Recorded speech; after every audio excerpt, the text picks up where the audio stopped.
Okay hello viewers, मेरा नाम है आकाश एंड आप सब देख रहे हैं रेसल हिंदी। तो चलिए फिर वीडियो शुरू करते हैं। सबसे पहले गाइस शुरुआत करते हैं एक ब्रेकिंग न्यूज के साथ। विंस मैकमैन जो एक टाइम पे डब्ल्यूडब्ल्यू के चेयरमैन थे, आप सब जानते होंगे, बट इनकी जो वाइफ है लिंडा मैकमैन, जिनको अभी अभी डोनाल्ड ट्रंप ने एजुकेशन मिनिस्टर या कुछ तो बनाया, मतलब डोनाल्ड ट्रंप के अंडर ही अभी आ चुकी है। इनका एक्चुअली में विंस मैकमैन के साथ डिवोर्स हो चुका है। मतलब लिंडा मैकमैन और विंस मैकमैन जो है अब अलग अलग हो चुके हैं। और वैसे देखा जाए तो यार विंस मैकमैन की लाइफ में भी कुछ भी अच्छा नहीं चल रहा। मतलब पहले तो उनपे इतने सारे एलिगेंस लगाए गए, कोर्ट केस उनके खिलाफ चला, डब्ल्यूडब्ल्यू से उनको निकाल दिया गया, और एक अब ऐसी सिचुएशन जो कोई भी मर्द नहीं देखना चाहता, भाई उनकी वाइफ ने ही उनको डिवोर्स दे दिया। और यार डिवोर्स देखो आप कितने कमाल के टाइम पे हुआ। मतलब जैसे ही लिंडा मैकमैन को एजुकेशन मिनिस्टर बनाया गया डोनाल्ड ट्रंप की तरफ से, भाई उन्होंने विंस मैकमैन को लाती मार दी। तभी कहता है भाई औरत पे कभी भी भरोसा नहीं करना चाहिए। खैर ये एक अलग डिपार्टमेंट है, इसके बारे में कभी और बात करेंगे। बट फिलहाल अपडेट यही है कि विंस मैकमैन और लिंडा मैकमैन जो है अब अलग अलग हो चुके हैं। हालांकि इसका रीजन तो अभी तक सामने निकल कर नहीं आया कि क्यों लिंडा मैकमैन ने विंस मैकमैन से डिवोर्स लिया। बट कुछ लोग इसमें ये अज्यूम कर रहे हैं कि विंस मैकमैन के ऊपर जो कोर्ट केस चल रहा था वो लेडी वाला, उसकी वजह से लिंडा मैकमैन जो है विंस मैकमैन से अलग हुई है। बट मेरे को पर्सनली ऐसा लगता नहीं है, क्योंकि देखो अगर ऐसा होता तो जब कोर्ट केस शुरू हुआ था, जब विंस मैकमैन पे इतने सारे एलिगेंट्स लगाए जा रहे थे, इतने सारे सबूत उनके खिलाफ मिले थे, तो तभी लिंडा मैकमैन उनसे अलग हो सकती थी। तब तो वैलिड रीजन भी था। बट इतने टाइम बाद, ऑलमोस्ट एक साल बाद जाके इस रीजन की वजह से अलग होना, मुझे तो इसकी पॉसिबिलिटी लगती नहीं है। रीजन कुछ हो रही है, जब भी सामने आएगा मैं आपको बता ही दूंगा। बट फिलहाल तो यही है कि लिंडा मैकमैन और विंस मैकमैन जो है अलग अलग हो चुके हैं। रोमन रेंस और कोडी रोड के फैंस के लिए बिल्कुल रिलीफ की सांस देने वाली अपडेट है, क्योंकि रिपोर्ट्स के अकॉर्डिंग ना तो रोमन रेंस और ना ही कोडी रोड, दोनों में से कोई भी नहीं छोड़ रहा है स्मैकडाउन का शो। क्योंकि अगर आपको याद हो तो अब से कुछ टाइम पहले ऐसी अपडेट आ रही थी कि जब मंडे नाइट रो जो है वो नेटफ्लिक्स पे चला जाएगा, तो रोमन रेंस और कोडी रोड जो है वो स्मैकडाउन से मंडे नाइट रो पे शिफ्ट हो जाएंगे। एक टाइम पे जब ये अपडेट आ रही थी तो भाई स्मैकडाउन के फैंस तो लिटरली बहुत ज्यादा कंफ्यूज हो गए थे कि यार रोमन रेंस स्मैकडाउन पे नहीं होंगे तो हम देखेंगे किसको स्मैकडाउन पे। और पॉसिबिलिटी भी थी कि डब्ल्यूडब्ल्यू ऐसा कर सकते, क्योंकि मंडे नाइट रो जब नेटफ्लिक्स पे जाएगी तो डब्ल्यूडब्ल्यू बहुत ट्राई करेगी कि भाई वो बड़े से बड़ा शो डिलीवर करे हर बार। तो उसके लिए हो सकता था कि डब्ल्यूडब्ल्यू मंडे नाइट रो पे रोमन रेंस और कोडी रोड को लिया। एक बार कोडी रोड को शायद ना लेके आए, क्योंकि कोडी रोड और रोमन रेंस को अगर आप कंपेयर करोगे तो ऑब्वियसली कंपैरिजन में रोमन रेंस ही बड़े सुपरस्टार निकलेंगे। बेशक उनके पास चैंपियन है कोडी रोड के पास, उन्होंने रोमन रेंस को रेसलमेनिया में हराया था, बट स्टिल अगर सुपरस्टार के नजरिए से देखा जाए तो रोमन रेंस एक वो नाम है जो कोडी रोड से ज्यादा बड़ा है। तो फैंस भाई इस चीज को लेकर काफी ज्यादा चिंता में थे कि यार अगर रोमन रेंस स्मैकडाउन पे चले जाएंगे तो हम क्या देखेंगे स्मैकडाउन पे। बट पीडब्ल्यू इनसाइडर, जो कि डब्ल्यूडब्ल्यू का एक बहुत बड़ा रिसोर्स है न्यूज के मामले में, उसने बिल्कुल कंफर्म कर दिया कि ना तो कोडी रोड और ना ही रोमन रेंस, दोनों में से कोई भी स्मैकडाउन छोड़ के मंडे नाइट रो के ऊपर जाने वाला है। हालांकि हमको मंडे नाइट रो के ऊपर ये दोनों सुपरस्टार देखने को मिलेंगे, क्योंकि ऑब्वियसली सीजन प्रीमियर में तो डब्ल्यूडब्ल्यू इनको लेके आने वाली है। बट उसके बाद के शो पे भी हमको रोमन रेंस और कोडी रोड मंडे नाइट रो पे देखने को मिलेगा। बट ऐसा नहीं होगा कि कोडी रोड और रोमन रेंस स्मैकडाउन का शो छोड़ देंगे, भाई वो तो वहां उनको आना ही आना है। बट हाँ, ऐसा हो सकता है कि जब भी डब्ल्यूडब्ल्यू को लगेगा कि हाँ यार ये वाला शो मंडे नाइट रो का थोड़ा सा बड़ा होना चाहिए या इसमें कुछ अमेजिंग सा दिखा देना चाहिए, तब डब्ल्यूडब्ल्यू रोमन रेंस और कोडी रोड को मंडे नाइट रो पे ला सकते हैं। और ये स्टोरी लाइन के अकॉर्डिंग ही होगा, ऐसा नहीं होगा कि डब्ल्यूडब्ल्यू बस ऐसे ही ले आई उनको। मतलब स्टोरी लाइन जो चलेंगे उसके अकॉर्डिंग ही रोमन रेंस और कोडी रोड जो है हमको मंडे नाइट रो पे भी देखने को मिलेंगे। तो भाई जो लोग ये सोच रहे थे कि रोमन रेंस और कोडी रोड स्मैकडाउन छोड़ के जाने वाले, स्पेशली रोमन रेंस के लिए जो लोग वरी थे, भाई चिंता की बात नहीं है। रोमन रेंस और कोडी रोड दोनों ही स्मैकडाउन पे रहने वाले हैं। एंड अगर देखा जाए तो एक तरह से गुड न्यूज भी है, क्योंकि हमको रोमन रेंस ना तो सिर्फ स्मैकडाउन पे बल्कि मंडे नाइट रो पे भी देखने को मिलेंगे। मतलब एक ही हफ्ते में दो शोज पे रोमन रेंस देखने को मिलेंगे। तो भाई डब्ल्यूडब्ल्यू फैंस को इससे ज्यादा क्या ही चाहिए। मतलब वो रोमन रेंस जिसकी अपीयरेंस डब्ल्यूडब्ल्यू बहुत रेयर मोमेंट पे करवाने लगी है, वो हमको वीक में 2 बार देखने को मिलेगा। तो भाई इससे ज्यादा क्या ही चाहिए मतलब किसी को भी। बाकी एक बार सीजन प्रीमियर हो जाए उसके बाद सारी चीजें जो है वो धीरे धीरे खुद ही क्लियर हो जाएंगी। बट फिलहाल के लिए ये कंफर्म है कि रोमन रेंस और कोडी रोड दोनों में से कोई भी स्मैकडाउन तो नहीं छोड़ने वाला है। मंडे नाइट रो की व्यूअरशिप की थोड़ी सी बात कर लेते हैं, काफी टाइम से बात करी नहीं है भाई। मंडे नाइट रो की व्यूअरशिप लिटरली मतलब जितनी उससे पहले वाली वीक में निकल के आई थी ना, सेम एग्जैक्टली सेम उतनी ही इस बार की मंडे नाइट रो की व्यूअरशिप आई है। 1.5 पिछली मंडे नाइट रो की व्यूअरशिप थी और 1.5 इस मंडे नाइट रो की व्यूअरशिप है। हालांकि अब डब्ल्यूडब्ल्यू व्यूअरशिप पे ज्यादा ध्यान तो नहीं देती है, क्योंकि ऑब्वियसली मंडे नाइट रो जो है वो नेटफ्लिक्स पे जाने वाली है, वहां व्यूअरशिप की कोई मतलब परेशानी होने ही नहीं वाली है। बट स्टिल फिर भी अगर हम फैंस के नजरिए से देखा जाए तो भाई व्यूअरशिप कम ही है अभी भी मंडे नाइट रो की। हालांकि खैर अब डब्ल्यूडब्ल्यू के लिए कंसर्न बनता नहीं है, बट फिर भी मैंने आपको बताई दिया कि जो व्यूअरशिप है वो स्टिल लो ही है मंडे नाइट रो की। यार सच में बहुत ज्यादा कंफ्यूजन है ओजी ब्लड लाइन के 5th मेंबर को लेके। हालांकि मंडे नाइट रो पे हमने देखा था कि शायद सेथ रोलिंस बन सकते हैं 5th गाय ओजी ब्लड लाइन के। बट अब जो लेटेस्ट रिपोर्ट सामने निकल कर आई है भाई, उसने तो बिल्कुल मतलब सारा सीन घुमा के ही रख दिया है। सेथ रोलिंस का तो कहीं से कहीं तक नाम ही नहीं है ओजी ब्लड लाइन का 5th मेंबर बनने के लिए। जबकि डब्ल्यूडब्ल्यू ने जो स्टोरी लाइन है उसके अकॉर्डिंग अभी तक ऐसे ही दिखाया कि सेथ रोलिंस ही होने वाले हैं 5th मेंबर ओजी ब्लड लाइन के। बट अब जो रिपोर्ट सामने निकल कर आ रही है उनका कहना है कि नहीं भाई सेथ रोलिंस तो इस सीन में कहीं है ही नहीं, बल्कि 3 नए न्यू नाम निकल कर आए हैं ओजी ब्लड लाइन का 5th मेंबर बनने के लिए। और 2 नाम तो भाई लिटरली बहुत ज्यादा शॉकिंग है। लिस्ट में सबसे पहले नाम आता है हमारे बीस्ट इनकॉर्नेट ब्रॉक लेसनर का। आई नो काफी ज्यादा शॉकिंग है और हो सकता है कि काफी लोगों ने इसके बारे में ऑलरेडी सुन भी लिया हो। बट देखो जब भी रोमन रेंस या पॉल हेमन का नाम सामने निकल कर आता है तो ऑब्वियसली उसके साथ ब्रॉक लेसनर का नाम अपने आप ही जुड़ जाता है। और सीन कुछ ऐसा है कि ऐसा हो सकता है कि रोमन रेंस जाके पॉल हेमन से बाद में बात करे और पॉल हेमन बताए कि भाई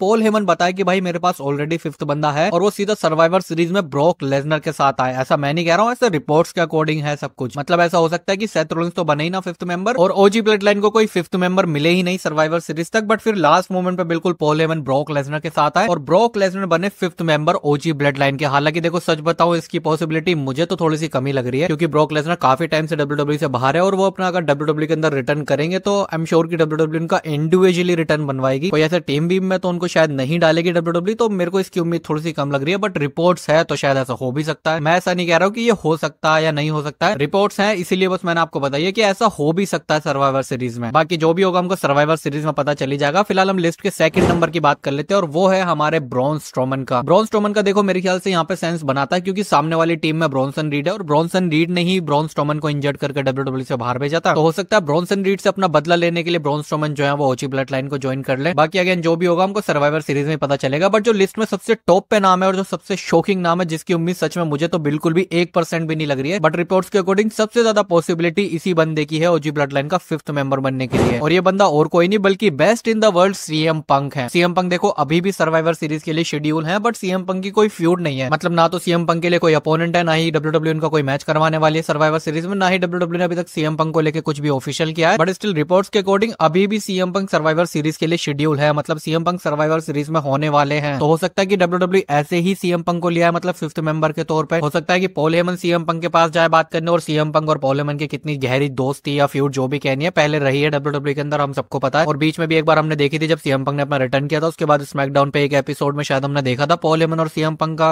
कुछ सेगमेंट वगैरह हुआ था जिसमें बैड ब्लड लाइन भी आ गई थी। तो हो सकता है इसी स्टोरी लाइन के अकॉर्डिंग डब्ल्यूडब्ल्यूई सीएम पंक को as a fifth member survivor series के अंदर ला सकती है विद पॉल हेमन। भाई कितने सारे नाम सामने निकल कर आ रहे हैं। बिगी का नाम भी यहाँ पे आ रहा है, कोफी किंगस्टन का नाम भी यहाँ पे आ रहा है, सेथ रोलिंस का नाम भी यहाँ पे आ रहा है, ब्रॉक लेसनर का नाम भी यहाँ पे आ रहा है। सच में भाई फिफ्थ मेंबर ने लिटरली बहुत कंफ्यूज करके रख दिया। और अगर अब डब्ल्यूडब्ल्यूई कोई तगड़ा फिफ्थ मेंबर नहीं देती है ना ओजी ब्लड लाइन को, तो कसम से भाई मैं तो बहुत ज्यादा डिसअपॉइंट होने वाला हूँ। बट फिलहाल देखते हैं जो भी होगा हमको सर्वाइवर सीरीज में पता चलेगा। बट रिपोर्ट्स के अकॉर्डिंग मेरे ख्याल से तो सेथ रोलिंस तो नहीं होने वाले हैं फिफ्थ मेंबर ओजी ब्लड लाइन के। हम लोग चलते गाइस अपने नेक्स्ट एंड फाइनल अपडेट की तरफ। और अब जो मैं आपको ये बताने वाला हूँ ना, इसको थोड़ा सा ध्यान से सुनना, क्योंकि ये रॉक के रिटर्न से रिलेटेड है। मतलब ये चीज बिल्कुल कंफर्म करती है कि रॉक का रिटर्न कब, कहां और कैसे होने वाला है। देखो रॉक को हमने देखा था लास्ट टाइम बैड ब्लड के अंदर जब उन्होंने अपना शोकिंग रिटर्न किया था। बैड ब्लड के अंदर लिटरली किसी को भी उम्मीद नहीं थी कि वहां पे रॉक आ सकते हैं, बट रॉक ने सबको शॉक करते हुए अपनी एक स्पेशल अपीयरेंस या रिटर्न जो भी कहना है। और उसके बाद से फैंस में मतलब ऐसी काफी ज्यादा क्यूरियोसिटी हो गई थी कि भाई रॉक क्यों आए थे और किसके लिए आए थे। मतलब या तो वो रोमन रेंस की तरफ है, या फिर वो सोलो सिकोवा की तरफ है, या फिर वो कोडी रोड्स के लिए आए थे। बहुत कंफ्यूजन है, क्योंकि उसके बाद रॉक हमको डब्ल्यूडब्ल्यूई के अंदर देखने को मिले नहीं, और ना ही इस बात पे कोई अभी तक क्लियरिटी आई है कि रॉक किसकी तरफ है। तो ऑलमोस्ट सभी ये जानना चाहते हैं कि रॉक एक्चुअली में है किसकी तरफ। मतलब वो रोमन रेंस की तरफ है, या फिर वो सोलो सिकोवा की तरफ है, या फिर वो सिर्फ कोडी रोड्स के लिए वापस आए थे। क्योंकि उसके बाद से तो रॉक डब्ल्यूडब्ल्यूई के अंदर आए नहीं है। हम लोग एक्सपेक्ट कर रहे थे कि शायद हमको सर्वाइवर सीरीज में बैड ब्लड लाइन के साथ रॉक देखने को मिल सकते हैं, बट स्टिल डब्ल्यूडब्ल्यूई ने ना तो एडवर्टाइज किया है, ना ही रॉक सर्वाइवर सीरीज का पार्ट हो रहे हैं। तो फैंस यहाँ पे जानना चाहते हैं कि एक्चुअली में रॉक के साथ सीन क्या है। और ये भाई रॉक के अलावा तो कोई भी नहीं बता सकता है। तो रॉक का जो रिटर्न है, मतलब अब रॉक कब डब्ल्यूडब्ल्यूई में वापस आने वाला है, ये एग्जैक्टली पता चल चुका है। देखो रिपोर्ट्स के अकॉर्डिंग ऐसा कुछ होने वाला है कि सर्वाइवर सीरीज में जो बैड ब्लड लाइन और ओजी ब्लड लाइन का मैच होगा, उसके एंड में या फिर ये मैच खत्म होने के बाद रॉक आ सकते हैं, और वहां पे जाके वो रिवील करेंगे कि वो एक्चुअली में किसकी तरफ है। मतलब आके या तो वो रोमन रेंस के ऊपर अटैक करेंगे या फिर सोलो सिकोवा के ऊपर अटैक करेंगे। क्योंकि सिंपल सी बात है, रॉक को एक तरफ होना, या तो वो ओजी ब्लड लाइन में हो सकते हैं या फिर वो बैड ब्लड लाइन में हो सकते हैं। और अगर इस पे मैं अपना पर्सनल ओपिनियन बताऊं तो ऑब्वियसली मुझे लगता है कि रॉक जो है यहाँ पे बैड ब्लड लाइन का ही साथ देंगे, और वो रोमन रेंस के अगेंस्ट जाने वाले हैं। और फिर हमको शायद से रोमन रेंस और रॉक का जो मैच हम इतने साल से एक्सपेक्ट कर रहे हैं, वो हमको फाइनली इस बार की रेसलमेनिया में देखने को मिल सकता है। क्योंकि अब बिल्कुल परफेक्ट मोमेंट है। देखो ब्लड लाइन की इतनी तगड़ी स्टोरी लाइन भी चल रही है। रॉक ने भी बैड ब्लड के अंदर आके अपनी अपीयरेंस देके क्लियर कर दिया था कि वो रोमन रेंस के अगेंस्ट है। मतलब कुछ हद तक क्लियर हो गया था। तो हो सकता है कि सर्वाइवर सीरीज जब एंड होने वाली हो, ये मैच खत्म होने वाला हो या खत्म हो चुका हो, उसके बाद रॉक आए और तब बिल्कुल क्लियर कर दे कि वो रोमन रेंस के अगेंस्ट ही है। और उसके बाद फिर डब्ल्यूडब्ल्यूई का जो मैच है वो बिल्ड करना स्टार्ट कर दे रेसलमेनिया के लिए। तो ये कुछ पॉसिबिलिटी हमको सर्वाइवर सीरीज में देखने को मिल सकती है। हालांकि डब्ल्यूडब्ल्यूई ने अभी तक रॉक को लेकर कुछ भी ऑफिशियल तो नहीं किया और ना ही कुछ हिंट वगैरह आए हैं। बट हाँ, जैसे बैड ब्लड लाइन तक डब्ल्यूडब्ल्यूई ने रॉक का रिटर्न सबसे छुपा लिया था, तो हो सकता है सर्वाइवर सीरीज तक भी छुपा ले। और सच में अगर ऐसा होता है ना, तो मेरे ख्याल से सर्वाइवर सीरीज एक अलग ही लेवल पे चली जाएगी। भाई सोचो जस्ट कि रोमन रेंस और उनकी ओजी ब्लड लाइन मैच जीत चुकी है, उन्होंने बैड ब्लड लाइन को हरा दिया सर्वाइवर सीरीज में, बट तभी वहां पे रॉक का थीम सॉन्ग हिट होता है। रॉक आते हैं और वो आके सीधा रोमन रेंस को बजा देते हैं। क्या ही सीन होगा यार। आई थिंक मेरे ख्याल से ये परफेक्ट बैठेगा बिल्कुल। अगर डब्ल्यूडब्ल्यूई ऐसा कर देती है ना, तो आई थिंक सारी जो स्टोरी लाइन है रेसलमेनिया तक के लिए वो बिल्कुल क्लियर हो जाएंगी। और फिर हमको पॉसिबली रेसलमेनिया 41 के अंदर रॉक वर्सेस रोमन रेंस का मस्ट अवेटेड मैच हमको देखने को मिल भी सकता है। तो बस हमको अब सर्वाइवर सीरीज तक का वेट करना, सर्वाइवर सीरीज के अंदर ही सारी चीजें जाके क्लियर होने वाली है। एंड हम प्रीटी श्योर की सर्वाइवर सीरीज में जो भी होगा रेसलमेनिया के लिए जरूर लीड करने वाला। बाकी जो भी होगा हमको सर्वाइवर सीरीज में पता चली जाएगा। फिलहाल इस वीडियो के अंदर इतना ही, मैं मिलता हूं आपसे न्यू वीडियो के अंदर, तब तक के लिए टेक